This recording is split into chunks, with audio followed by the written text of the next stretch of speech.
Welcome back, everyone, to Light Talk, where the paranormal and the supernatural experiences are a part of our daily lives.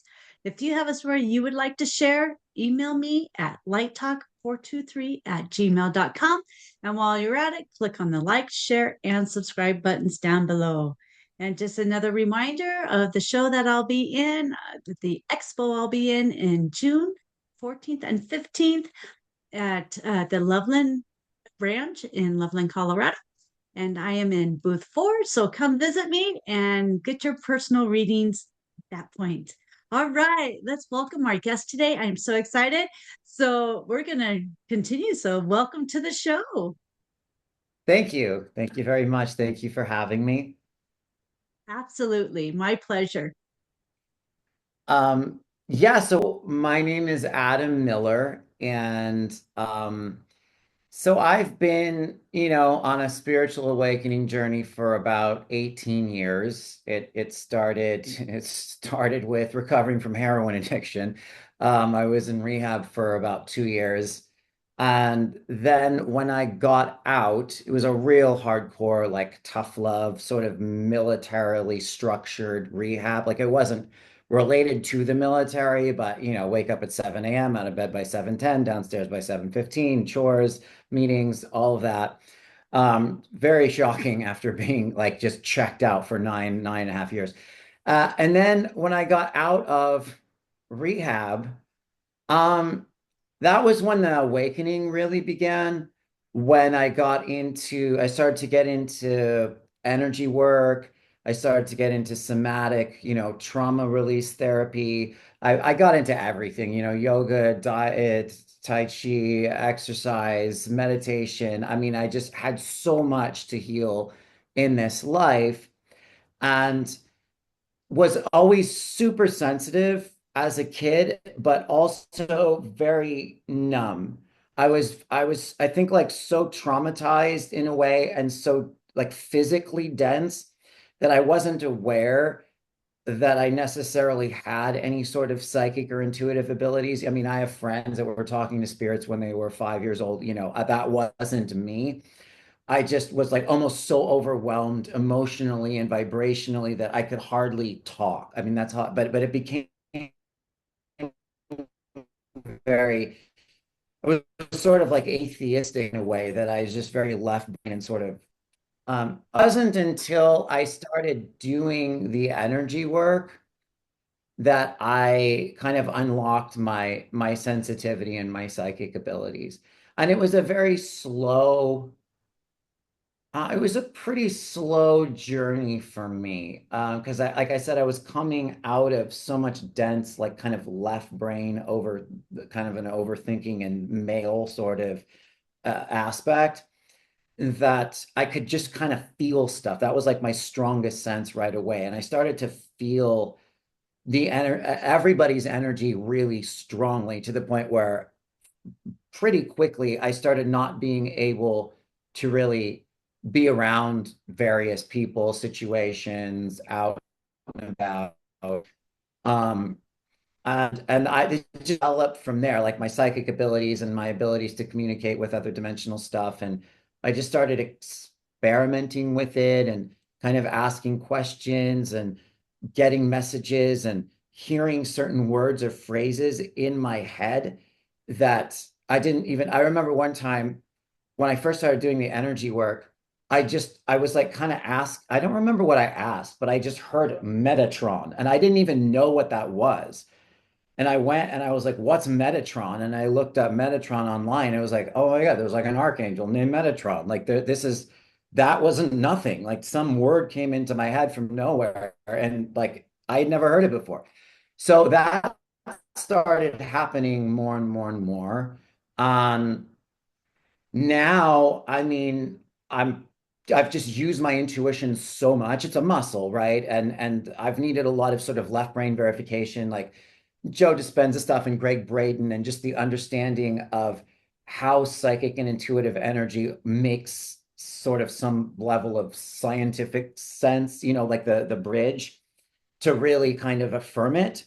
But as I've done that, like I just feel like I've opened up more psychically. I've bridged the right brain and the left brain together. I've kind of developed some of the other senses. So, I mean, I feel stuff really strongly. I know stuff.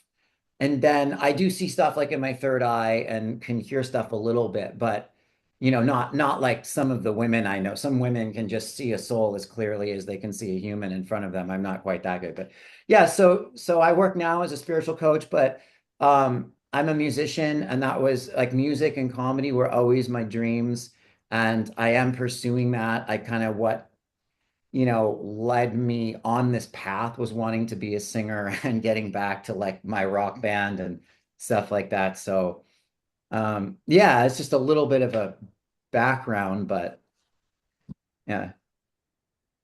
Yeah, that's really awesome. That is, I just want to say congrats to you. And I am so, so, so, so proud of you Oh, thank for getting through the addictions and not everything like that, because that is not easy to do Oh, no, that. And I want to pat you on the back and say good job. thank you. Yeah. Yeah, Yeah, thank you. so Well, that's that's the thing is when you are super sensitive, that's where a lot of the tendency toward addiction comes from. We tend to demonize. I mean, things are getting a lot better in our world, but we can demonize addiction, and obviously it's not the greatest route to go, but all it really is generally somebody that's very deep and empathic and sensitive, not knowing how to handle that, and it becomes too much to where you just kind of need a buffer or something that helps you feel good, because all of the energy you're accessing is so traumatic and negative. Your nervous system can't even handle it. So that's really kind of what, because we tend to be like, oh, I'm a piece of shit, or like I screwed my life up and I went into addiction. But when you understand it's actually coming from a really good place, it's just not necessarily the right way to go, but it's an attempt to feel better. So, that's what it was for me. Yeah. yeah, well, that is, it's so impressive for me.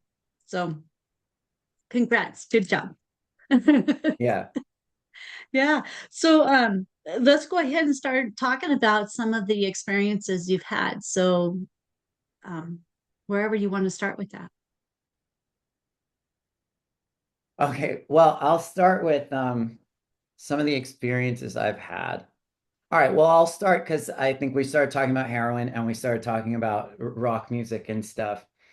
Um, so I always felt this very deep connection. Like we all have resonances with certain people. You'll meet someone and you'll feel like you know them. But we also have that with people that we haven't met because, you know, who we are in this particular human life is just a role, Mhm. right? And sometimes we incarnate with our best friends, and sometimes we don't. They're somewhere else. And you might see like someone that is like famous or successful and feel this strong connection to them. And you may feel that because they're just really cool and they have like a certain medicine or an energy to offer people. And sometimes there's more to it than that. They may be, someone that you have a strong soul connection with from other times and other places. So I always loved a lot of musicians and artists, but there was this one band. I feel dumb talking about it, but it's Oh, true. don't, So don't, don't. there was this one band. It's called Alice in Chains. I don't know if Alice in Chains is a grunge band. So, back in the 90s, they're still around today, but in the 90s, like Nirvana and Soundgarden and all, I always felt a strong resonance to that whole group of people. But there was the singer of Alice in Chains. His name was Layne Staley, and there was just something about him that was just otherworldly. There was just this indescribable connection, and a lot of people will describe that with him because he was a very, very evolved but very sensitive, bright soul. Um, and I just loved the music and just felt like I couldn't even describe it. I just couldn't stop not just listening to the music, but there's something about him and the magnetism that just drew me. And there was almost this feeling of like safety when I would think about him, um, that made me feel kind of not alone. And I think this is really, I'm going to get into this a little bit, but I think it's really important because there's so many of us can relate to people we don't know and then just feel like it's like we're worshiping a celebrity, but there's a lot more to it energetically that's going on when we feel that connection. And it felt kind of like home. I would just feel, because I felt very like I had a lot of friends in high school, but I never really felt like I found my tribe. I always felt kind of different and weird and outcasting, and we all do, all humans do, but like especially when you're sensitive and artistic. And so I would listen to this band all the time. There was this weird, this is kind of weird. So he ended up being very deep in drug addiction. He was a heroin addict, and he didn't make it out. He ended up dying. Pretty much because of drugs, you know. I think like with me, I had no choice but to get sober because I didn't have any money. But when you're a rock star and you have millions of dollars and you can do whatever you want, no one can stop you. It's harder to stop because you don't have to. Right. Um, there was this I can't believe I'm gonna tell the story. So at the end of the first album, there he sings this lyric and he's just kind of messing around. He goes, follow me down. And I remember hearing that and feeling like he was talking to me.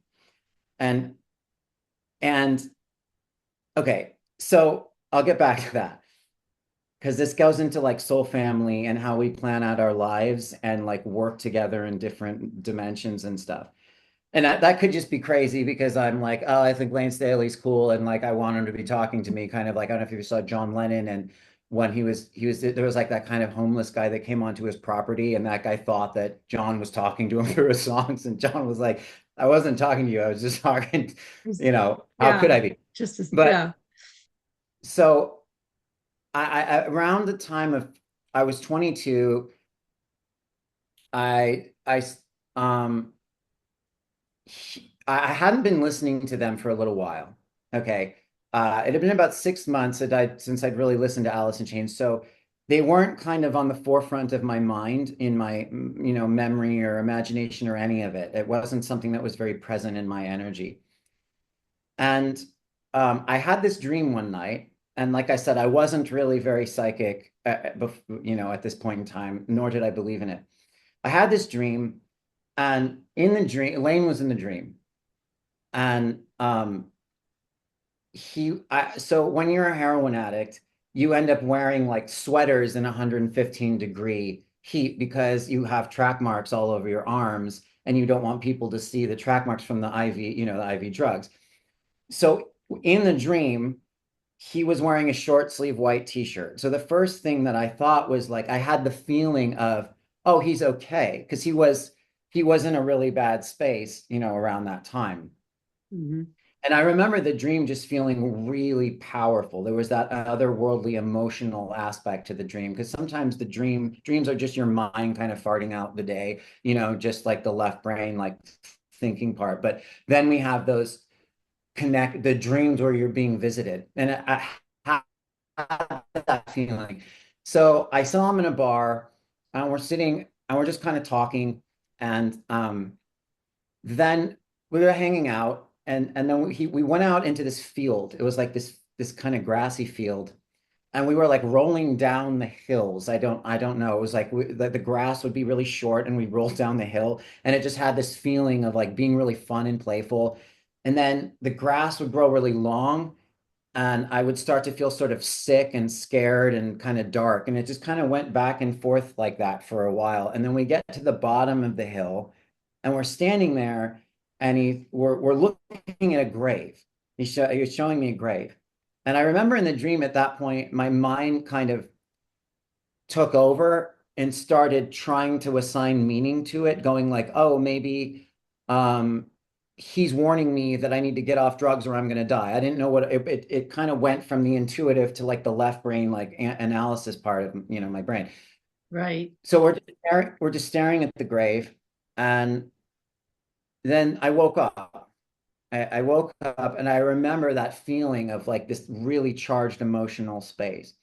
Anyway, the next morning I was driving in my car to the methadone clinic. I don't know if you know methadone, but it's kind of what you get on when you can't stop doing heroin because it's like a synthetic opiate and it's legal. And most people just end up doing methadone and heroin, which was what I was doing. It didn't really work. But Okay. anyways, I, All right.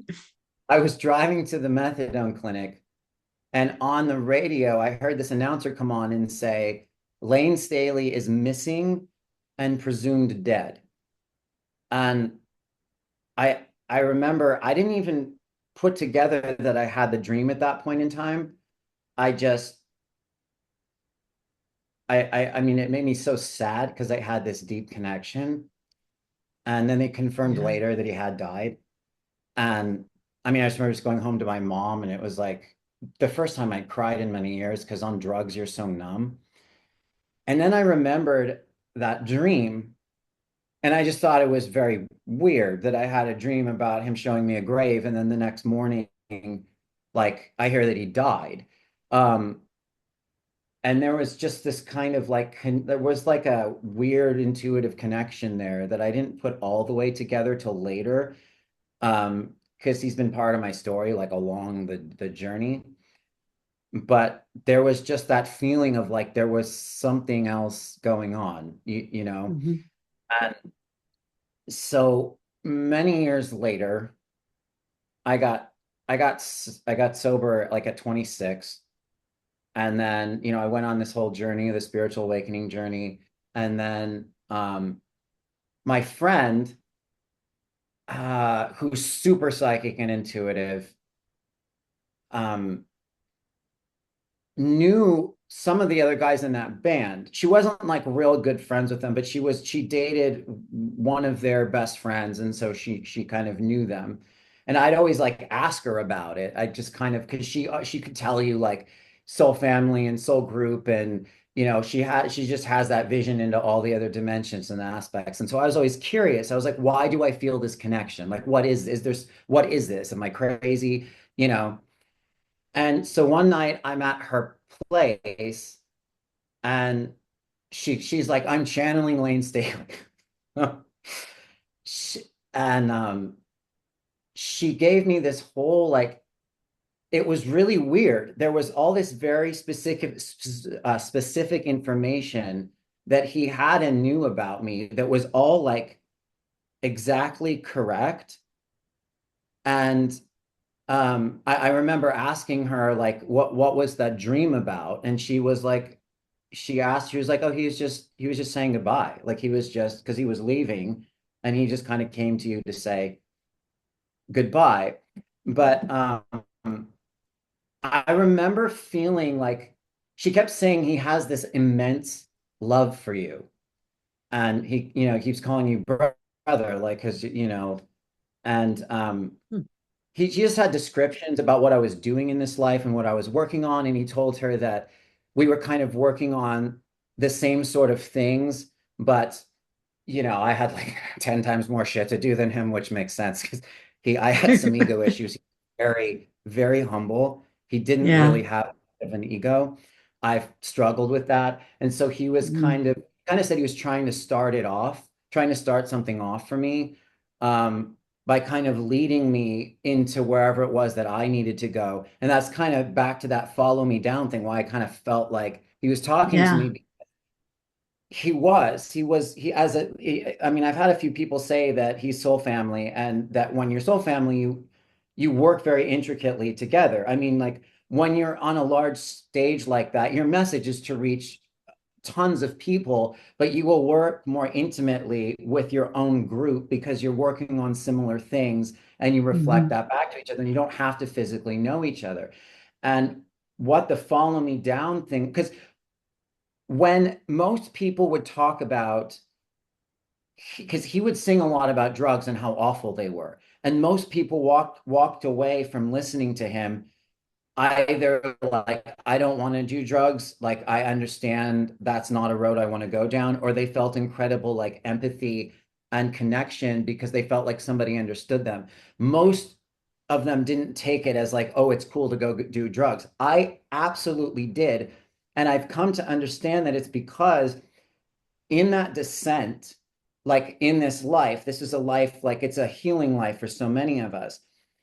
And in order to heal our stuff, we first, at least in this point in time during this transitional phase on Earth, we have to like retrace our steps. And everybody has this. We have these descents into the dark, usually earlier on in our lives. There's all these traumatic experiences, or you have narcissistic partners, or you almost die, you have near-death experience, you have whatever it is that your soul needs to sort of unpick the locks to your trauma and the things that you're working to harmonize. And that is Right. what the heroin addiction did. It brought me down into like the really dark aspects, the hellish realm aspects that my soul had ended up in order to then harmonize, learn, heal, integrate, and come back up and out. And when you do that, you do it first and foremost for yourself, of course, but you then have the codes to offer whoever you're here to serve, and certainly like your soul group. So in like me going down and out, I think I also carry like the energetics to help other people in my group and whoever else heal, which is interesting because it kind of shows that we don't always really know what we're doing. And sometimes when we see somebody fall in life, we're like, oh, they messed up, or they whatever. They may have signed up to play that role. And in them going down and not making it out, you actually, someone else gets triggered to heal something that then helps them. It's just kind of an example of the interconnectedness of all of it. So Yeah. it's kind of a long portion of that story, but yeah, I had a couple other, I would ask other intuitives about that, and they've given me stories of like that one person can like we have like an off-planetary history and kind of came here together, I guess, um and yeah, there's just a long-standing history. I remember I've sort of developed a connection with him, like I'll kind of automatic write and get messages.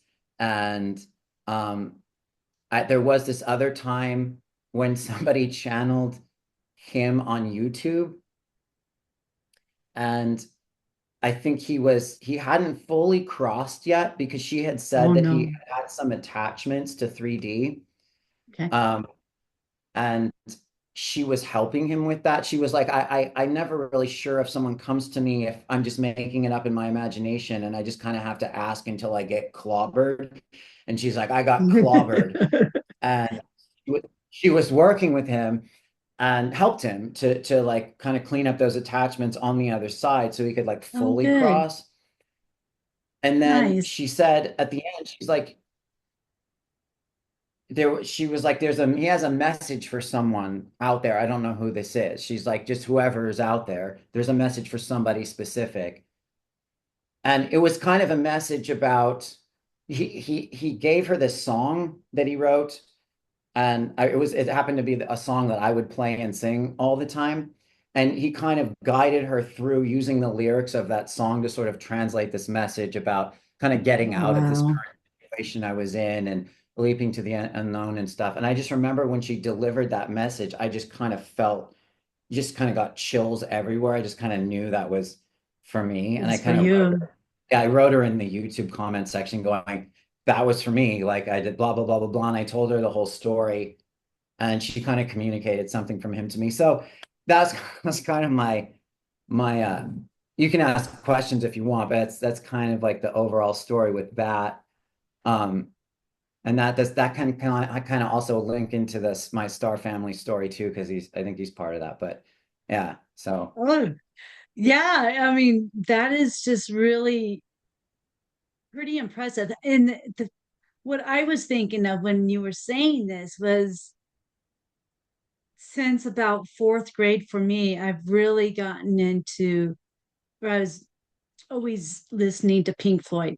yeah, And it was the same kind of thing. I even in my adult life, I would sit down somewhere and put headphones on especially in my rough days, and I'll just blare the music Yeah. and just, and half an hour later, I'm like, I'm great because you get in touch, you have that connection. Oh, sorry. Sorry, that broke up. Yeah, Can you say that again? It kind of broke up. yeah, I have the connection when I'm listening to it. It just Yeah, has crazy stuff that it just helps. You just feel it does. better. It does. And there's a lot of aspects to that. Like I always felt like I felt that with the Beatles, but I didn't necessarily like I love the Beatles and I felt that kind of divine love, otherworldly connection. But with that, I didn't necessarily feel like it was a specific personal thing. But sometimes it Mhm. is. They're like they're souls that see because we what we do is we're like, oh, they're famous. And Mhm. so like, they're cool and I'm not. And so how would I know? It's like fame means nothing in the Mhm. human experience. Like we play different roles in different lives. Sometimes you're here to be more famous and more seen, and sometimes you're here to have a smaller life. Like those can be your friends from off planet or in some other dimension, and you just don't know them in this life.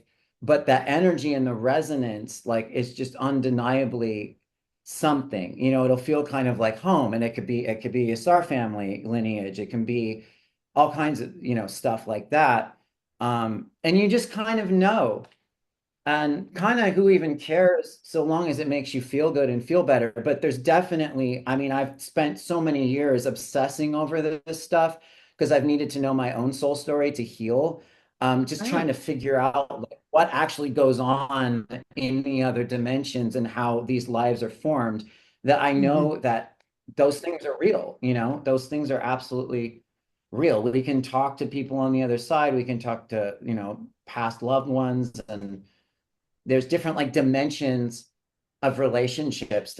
I mean, there's kind of like, there's what they say is like the over parts of the oversoul, which is like the most connected. And then you can have like sort of soulmates that are more like earth mates, where it's like you've had a number of lives with them, but they're not necessarily like cosmic family. There's just these different dimensions of connections. And then there's people that you don't know, so when you feel it, you just kind of just kind of got to You just listen to know the it. feeling, right? Yeah, Yeah. you just yeah, yeah, there's Yeah. like an energy to it. So, yeah. Yeah. And I definitely get that with Pink Floyd, Yeah. yeah, or Roger Waters, however you want to move that around with that group. But Yeah. yeah, it's really, there is a connection. Definitely. Yeah. Yeah, for sure. Definitely. Yeah. So let's bring this into your starseed family. Okay. Let's, yeah, let's go into that. Well, so um I had never felt like I had never felt exactly like I was from like one star. I'd always felt like it was something kind of more than just like a one star I was from. I just kind of felt like I was from everywhere, sort of very extra dimensional. But I didn't really know the group. Um, and then I had someone tell me, um, in a session, she had this mantis guide that she worked with. And in one session, that guide came in and like told me that that was where I was. If I was like a mantis being, and I think we can have when you're really, I think we all maybe have different aspects in different star families, but I don't know. I think it's different. Some people, maybe it's one or a couple. I feel like I have more than what I do feel like that was true. I could just feel like that was true. And but I also was a little surprised because it's like an insect species. And so there's this thing around like, um, oh, insects are weird. There's just this weird, like, is my energy insect like? But the thing that was funny though was because Layne always looked like this giant, he was like a really good looking bug. He had this sort of bug sort of thing about him. He had this giant Uh-huh. insectoid thing. but I never felt like that was me. But I remember when she told me that, I was like, oh my God, that kind of makes sense because I think that he definitely was an insect. Talking about Um, being an insect now. But hey. as I started to research it and read about the online stuff, the different channeled information, Mhm. it really summed up actually the story I had already gotten about my soul, kind of like what they do and their age. They're just super elders, which I always just felt like really old. Like not like there's no better than, but I always felt like kind of older than most people and sort of like this great great grandfather kind of energy, which is how they are. And yet they're also incredibly playful and like goofy because we tend to like when we get older on Earth, old souls tend to be very serious, but it's because of all of the trauma. Like the next level is turning back into a Yeah. child. It's Mhm. like truly the divine child, and having gone through so much of the darkness and the light and the trauma to where you can be in this space of neutrality and almost unfazed by anything because you're so connected to the fact that it's just a big game and a joke, not like a joke in a disparaging way, but just like a fun Right. way. And so Yeah. they have that's kind of the space they hold. And it also was what I always felt called to in this life. It was like taking the super old serious, because I always was like just very serious as a kid. I could be funny, but it was just at times because there was so much heaviness. And I always felt like I just wanted to turn back into like a kid. Like that was just so that really resonated a lot. And I mean, all of us on the star level are these super enlightened, evolved beings that understand creation and, creating worlds through sound and light. And I mean, it's not like there's any one star group that's like that. But Right. yeah. And so okay. So one thing I did was when she told me this, I was like, I wanted some confirmation, right? Because I mean, I wanted to be taken on a ship and like upgraded to be like superhuman and all that. That didn't unfortunately happen. Conscious, maybe it did in sleep time, but I don't know. I'm still asking. But I asked for like a sign. I was like, just send me some sort of a sign. Um, and so then a couple of days later, I come home. I live on the third story of an old apartment building in like Los Feliz in California. And there's a window like right outside my door looking out into a fire escape. And I walk in and I see just like there's some bug on the window and I didn't really pay any attention and I just kind of walked in to my apartment and I was like, I wonder, I just kind of wondered. I was like, if that's a praying mantis. And I went out and it was. There was this praying mantis upside down on the window, just like staring at me like right in the, I could feel it just like looking at me, like waiting for me to see it. Uh-huh. And I got this kind of feeling of like, okay.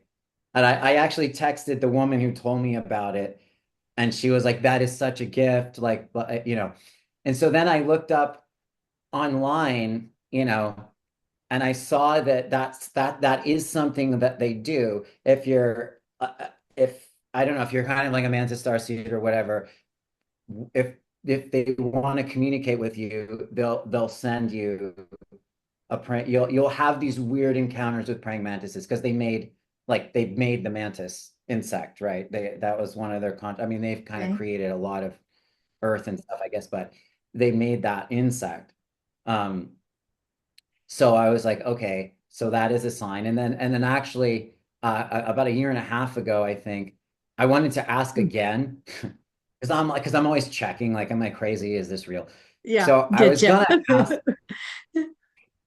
yeah, I was gonna ask, and then I was like, I don't want to ask again in case they don't send one, and then I get disappointed. So I went to intended, and then I didn't ask, and like I think it was either the next day my friend is in Greece And out of nowhere, there's just this picture of a praying mantis that she saw in Greece, and she just sent it. And I was like, wow, okay. uh, there it is again. So that was like another sort of synchronistic nudge. Yeah. So Yeah, I had one and then last year. yeah, So I had one last year just outside my front door that was sitting there, hanging on the yeah, side of the wall there. Yeah, pretty crazy. yeah. They're fascinating. Hmm. They're really fascinating creatures because they have the, like, when you read about the mantis energy, the insect has that. They're both like, they're very, because they're very, they say that they have this, they're very patient and they're Hmm. very present, and they just kind of wait.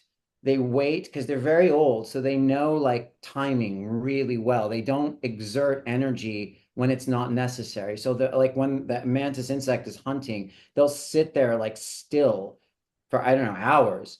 And then only at the right moment they just totally strike, like with no fear. And they're also, the insects are really goofy. You'll just see them like dancing and making super weird faces. Like they're very playful. So they kind of have that spiritual sort of wisdom to them too. So yeah, I don't Yeah. know, but Well, here's a question for you. With being in with the insects, just crazy yeah. question. How did you react to insects as a child and as an adult? How do you Uh, react to them? I mean, is that something that you just had to feel with, or yeah, well, as a child, I mean, I was just like, ew, gross bugs, like that's okay. just gross bugs because we don't really understand them.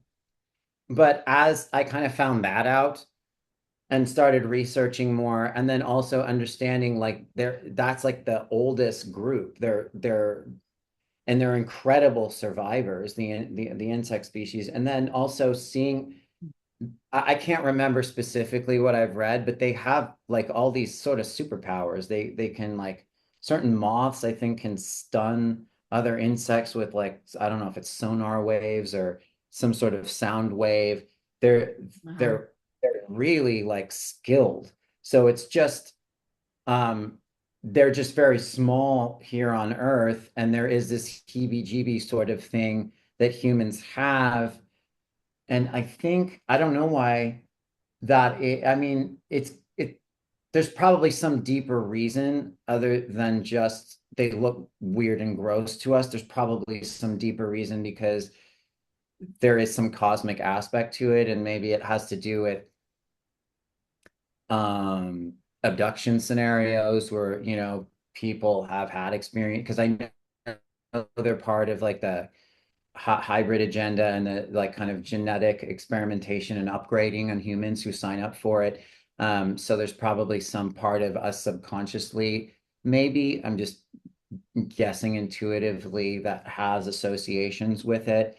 So to start with, it was kind of weird, but um, not so much anymore, because it's like anything that you don't know and you just kind of push away because you have a judgment about it. And then you're like, Right. well, let me open up and like research this a little and, just explore it with an open mind.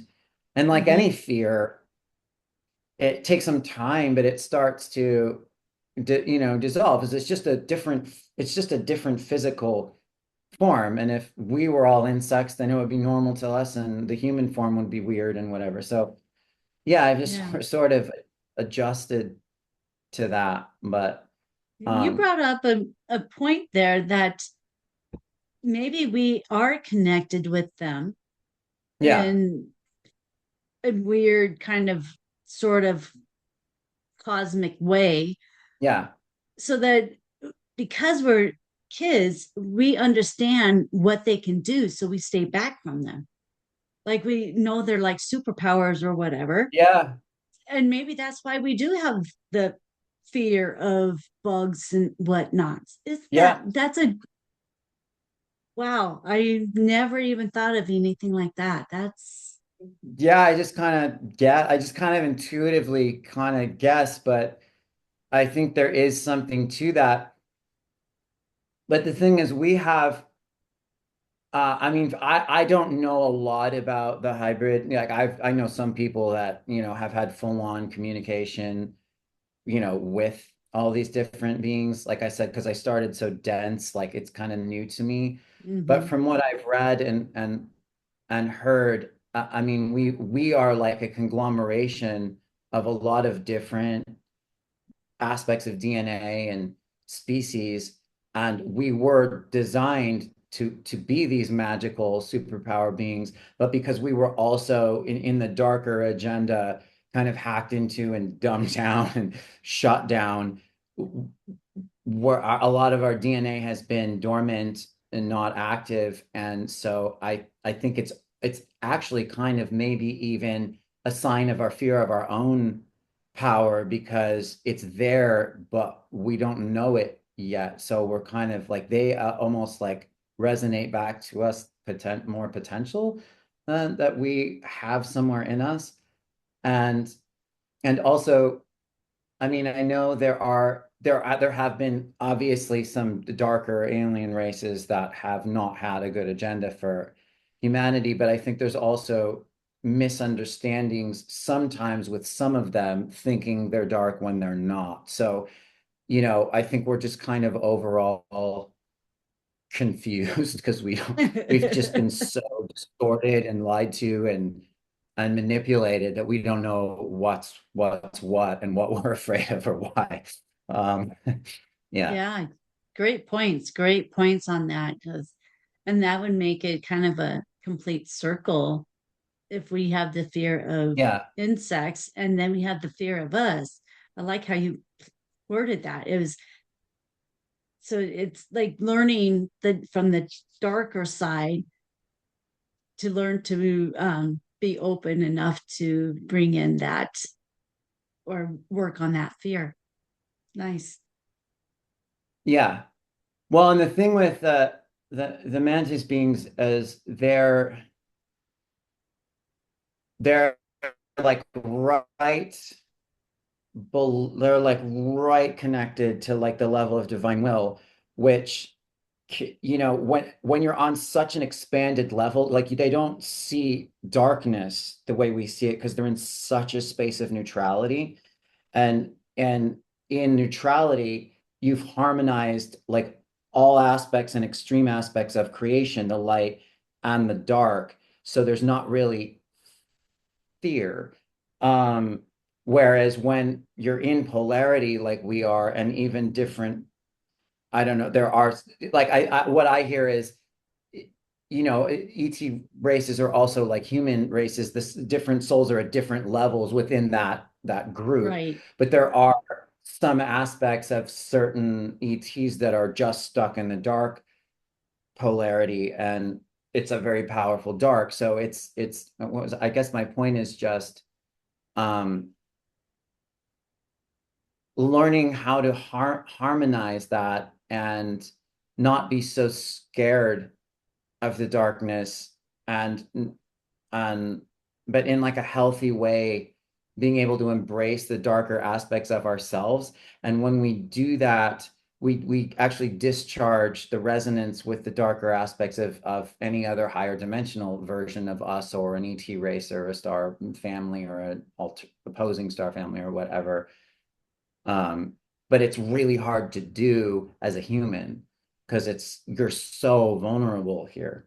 I think that's like one of the great challenges and gifts of being a human is um, there's just such vulnerability in this form that the dark and the pain is so exacerbated and experienced that it's really difficult to harmonize. Um, but it's possible. A lot of that has to happen other dimensionally first, though, and then we kind of integrate that into the human. Because what can happen is if you get too if you want to go too much into neutrality too fast and you're too brave, and this has been a problem I've had in other lives, you can then almost put this pressure on yourself to be able to be in this perfectly blissful space in the face of like the worst danger, which can just hurt you, and then like I've like there have been times where I felt like I needed to be able to be in a dungeon, like getting my legs sawed off and just laughing because it's all an illusion. It's like that's how extreme you can go with like, I don't want to be afraid of anything. And that's not Mhm. really possible here. It's like you want to be very gentle with yourself. And in the gentleness, like the gentleness is the true antidote to fear. I mean, courage, yes, but more so gentleness. And so it's like learning to become coming into neutrality, but doing it from a place of like accepting your humanness and knowing that you are very vulnerable and going gradually or something. I don't know what kind of the whole message was there, but that's yeah. Yeah. Yeah, it is. And I feel like I'm in that spot too, that I feel like I want to jump into this and really just like overnight go full force and all with it. But like you're saying, you have to take your baby steps. You have to get there in your timing. And sometimes it's very hard for me to sit back and be Y- that mantis and wait, be patient. Yeah. And it all, it all goes on forever. It never ends. And we're always evolving and there's always another level to get to. And this is something I know that the mantis beings talk, I mean, I think they work a lot with is really like it's kind of the basics of spiritual evolution and the process because you're always in some level of the process. Right. So when you can learn how to enjoy the cycles, that's really where I think your freedom is because we're so focused on the goal or the end game because that's just how humanity has been. Like we've been very separated. And so we have this sort of future. It's good to have a vision for the future, but we get too focused on like the outcome and then we just work, work, work, get to the goal. The goal doesn't mean anything. And then it just starts all over again forever. So when you're happy with yourself by evolving, but not pushing yourself too hard, finding patience, finding synchronicity, finding your own rhythm, and the balance Yeah. between like challenge and support. That's when you can get to the point where each cycle becomes fun and expansive and enjoyable. And then that's true freedom, really. You're not so focused on what you attain or get. Um, Although that actually becomes part of the journey. The goal and the destination becomes part of the journey. Um, and I think that's what we're all kind of learning.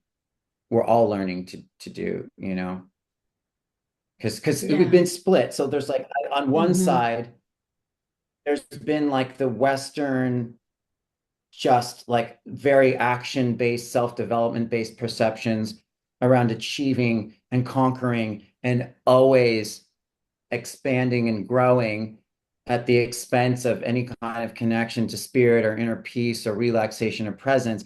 But then a lot of the Eastern philosophy was just like forget everything and meditate until you're in bliss all day, every day, and don't have a human life. And what we're learning now is it's both. It's but like that's not enlightenment doesn't mean you never think a thought or have an emotion or have a struggle. It's everyone expresses it differently. And it doesn't mean you're done. You're not like, it's this bridge of like being connected to the oneness and also having your own individual essence. And that's something that we're learning in 5D. That's also something that I've read they're like masters at being completely harmonized in a collective and being totally individuated at the same time. It's not one or the other. You can do both. and you're supposed to. So Got to be that's balanced. yeah, yes, because we're all the same consciousness, but we're all our own unique expression of that. Mm, And so it's kind of paradoxical. It's like the more you embrace your individuation, it's like the more connectivity in a way that there is, because to be like the one being is to be constantly, kind of creative. So to be creative is having your own will and free will choice of what it is that you want to create, which is different from another aspect, even though we're all, part of the same overall thing, So I don't know. Yeah. Yeah. yeah. Yeah. What you said. Yeah, you say it so well. Um, I'm just trying to, because I'm a visual, so I'm sitting here trying to picture it, and it's like to me, it's like we're trying to be ourselves, but yet fit in society. At least this is kind of where I'm at. So you're trying to be Yes. yourself, but at the same time fitting in society and making that balance so that it works and still raise your energy and yet keep it low. Does that make sense? What do you mean by keep it low?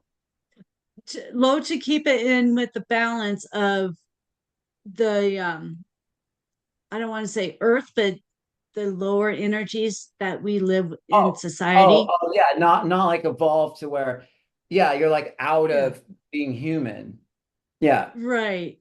Well, that's integration, and that's understanding. It's like every time you ex you expand your frequency up, it's like you kind of go up and down. You kind of go both ways because you're expanding. And so anytime you increase one polarity, you're increasing the other. And Okay. it's about, yeah, it's about harmonizing and finding the center point. So when we expand, we don't want to just keep expanding, because then we're not integrating and embodying the expansion, because the soul can expand like this, but the human takes time, and it's not just about getting the information in your consciousness. It's about practice. It's about embodying it and physicalizing it and deeply realizing it, because there's so much. I mean, I know we all struggle with this, but there's so much intellectual understanding on YouTube and in the spiritual community. And I'm guilty of this too. We're all guilty of it. But there's not a whole lot of full integration.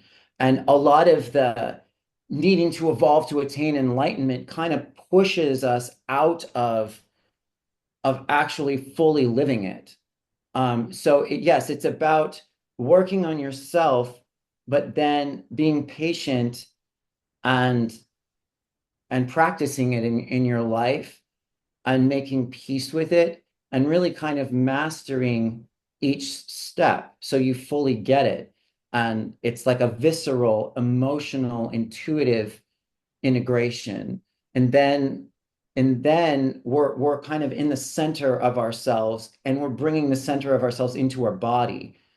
Because like a lot of times with um, evolution in the past spiritually, it was kind of the upper chakras, it's like third eye and crown chakra, and maybe sometimes the heart. But like we kind of demonize the lower aspects, right? I mean, a lot of religion and a lot of spirituality was, if you have a physical desire, you're going to hell. Like we have so many of those belief systems, and it's about bringing the spiritual energy into the lower aspects, because there's nothing wrong with any of that. It depends on where you're coming from.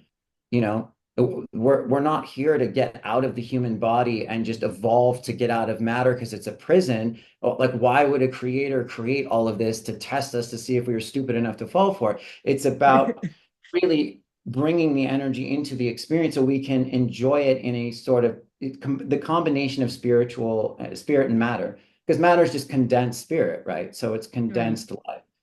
So it's about pacing. It's really about pacing and timing and synchronicity, but finding your own rhythm, because we all have different rhythms. We all have different souls. We all have different bodies. We all have different things we're working on, different understandings, different skills. Where some people are coming from here, going to here, coming. We all want to work toward the center of wherever we are. It's the extremes that really cause problems. So yeah, and that comes to gentleness and patience Yeah. and self-love. It's like just you do Yeah. the best you can. You push yourself sometimes if you're afraid, but if it's becoming overwhelming, then you back off and you go easy.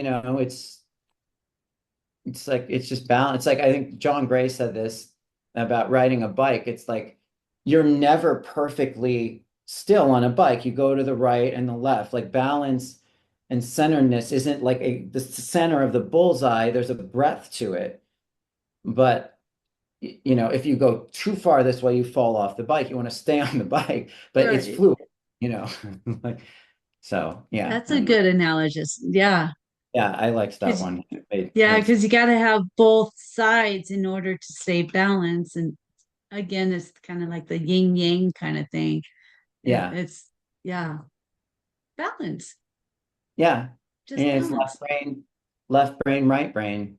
The left brain is, analytical, structured, bit by bit, and the right brain is intuition and creation and creativity and magic. And when we're two in one, if you're two in the right brain, you can't live a human life because you don't know where you are. And if you're two in the left brain, you're constantly overthinking and you have no connection to magic or spirit. So it's finding the balance of both hemispheres,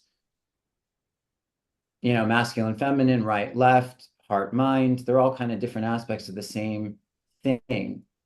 Um, yeah. So, do you have any suggestions on how someone could work on bringing those together? Um, Any certain kinds of meditations or anything like that? I would say at this point, the thing that I find, this is something that because when I work with people, I've had to do a combination of like the super high level esoteric work like getting my soul history and past life stuff. And I've had to do a lot of nervous system work. I would say for most people, and this is starting to come more into the collective, it's really understanding how the nervous system works, how our fight, flight, freeze, fawn responses manifest physically. Because a lot of people have a good mental understanding of things. They might do a lot of self-development work or journaling or even a lot of meditation, which helps. But it's kind of like a lot of meditation is very third eye focused, which is great. But the Taoists always focus on the Dantian, which is right below the navel, which really brings you into the body. So anything that you can do somatically to understand how trauma stays stuck in the nervous system. I know like The Body Keeps the Score is a great book to read. Waking the Tiger by Peter Levine is a great book to read. But again, so I definitely focusing on the nervous system, definitely understanding the animal part of us because we're both. We are animals and we're also these profound creator beings. But if we don't learn how to be at peace with and acknowledge and heal the animal, we just end up creating more trauma because we have all these stories from these past times and issues and events that have occurred. And we're co-creating our reality with the stories in our mind, but the mind is in the body. And when you don't discharge that energy from the nervous system, it gets stuck and it's really hard to change anything in your reality without really getting your nervous system aligned because that's the embodiment. That's what brings it into the physical, which then calls it into our life. Because a lot of times when we do manifestation work just with the mind or the spiritual energy and our nervous system isn't like integrated, we call in these broken, distorted patterns because we're there's still all this stuff that we can't see. So that's really where I would say to focus, but also so you can have I found that if you work a lot on the human, but you have like certain past life themes that you don't clear and the soul's punishing itself for something it did like 500 lifetimes ago, that can keep overriding the work in the human. and vice versa. If you do a lot of healing up here, but you don't integrate it into the body, you have this great life floating around your head, but it's not coming into your experience yet because you haven't grounded it. So it really is a combination of like the esoteric and the somatic that I Do you think is the think, best. yeah, do you think like the Reiki would be part of that too, of like moving that energy around and healing it within that type of system? Yeah, Reiki's great. There are so many different modalities and they're all great. I mean, I think some are more effective than others, but yeah, Reiki, like people are really good at Reiki can help a lot with it, the energy aspects and the past life aspects and all of that stuff. So absolutely. It's just the thing that I find is that people will do a lot of work on themselves and they'll still be kind of stuck. And it's because on the very primitive, like animal level, there are still these fight, flight, freeze, and fawn responses that they haven't unwound from their nervous system. And that's kind of a lot of times it's like that lock that opens the door to the safe that lets everything integrate. So, yeah. But Um, yeah, Reiki's great. Yeah, for sure. Yeah. that's a lot of awesome information. You're just a little encyclopedia, aren't you? Well, I've been sitting around just doing this work for like 18 years, so hopefully I have something to say by now. But No, I mean that's a lot of good information, a lot of different ways that than I've heard before of working with the energy and like healing the body, and it's yeah. wonderful. Yeah, it's Well, really and the last great. the last thing I would say is like, I mean, I think the most important thing to focus on sort of mentally, because this is the wound that's inherent in every human being. It's this belief that we're worthless pieces of shit just for existing. I mean, that is every philosophy on some level, even though it can be a spiritual philosophy or a scientific philosophy. Um, Almost all of them boil down to that because we've just been trained that that's what we are. And so much of our lives not aligning just come from that. Like I just even recently realized like I have a lot of fear and anxiety. I'm like, I have all this fear and anxiety about whatever. But the reason I have fear and anxiety is because of all this shame. It's like more like I'm afraid what people are going to think of me because I'm ashamed. And that's that worth wound. And so it's so important to change our perspective about ourselves and our relationship with ourselves. And it can be very helpful when you start working with the body and just seeing it as like, it's just a little animal. It's like, would you be abusive to a bunny? I mean, some people might because they're sick people, but most people wouldn't Yeah. treat a bunny the way that they treat themselves. They'd be like, it's a little animal. Well, that's what you're in. And when you can see it like that, the human's just this kind of animal that in a way is very simple. And when you can treat it as such, it becomes a whole different experience. And I think that becomes, and I'm still working on this myself. I haven't mastered this at all, trust me, but it becomes much simpler. And when it becomes simpler, it becomes much deeper and more rich and enjoyable. Because there's just something about when we become present, you know, everything's just more fun. I always liken it to like when I first started smoking pot and like I go to the movies and all of a sudden the movies were like super fun. Like I didn't even because it was just a new experience. But it's like when you become very present, I think life becomes more like that. But it all starts with how we treat ourselves and being aware of that program that all day, every day, there's something trying to convince you or reconvince you of that you know that you're Yeah. not unworthy, you're worthy just because you exist. That's a very hard thing to embody, but a lot of people don't even know it's something to even focus on. So yeah. Yeah. So Yeah. That is absolutely right. Absolutely true. We have to focus on ourselves and believe in us, believe in ourselves to be able to move forward. Yeah. yeah, and also to help other Yeah. people because so much of what we've come out of is very distorted. Um, Mhm. Even a lot of the like selfless service to others, like it's great to be of service to others, but if you're martyring yourself and you don't like what you're doing, you're not really being of service because you're just carrying this energy of misery and despair, and then you're just teaching them to do the same thing. And thinking about yourself is not selfish at all. It depends on how you do it. When you're coming from the point of view of a wounded ego and it's super narcissistic, it's a problem. It's not thinking about ourselves, it's thinking about ourselves without awareness of others.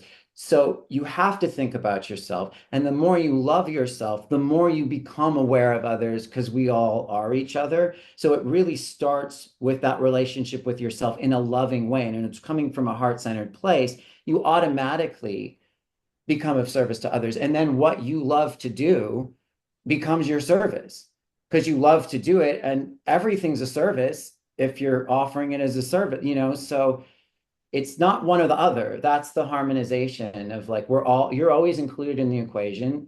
And, and when you do that, you will also include everybody else, you know? So that's, yeah, That's a in great some, spot to end at. so. Yeah. Wow. What a fantastic time with you. I really enjoyed talking with you or listening to you because you have so much to say and it's been such a joy. So thank you for being on the show. Of course. Yeah, that was super fun. Thank you so much for having me. Of course, of course. Well, if anyone out there has any stories you would like to share, email me at lighttalk423@gmail.com. And while you're at it, don't forget to click on the like, share, and subscribe buttons down below. And we will see everybody next time. Bye.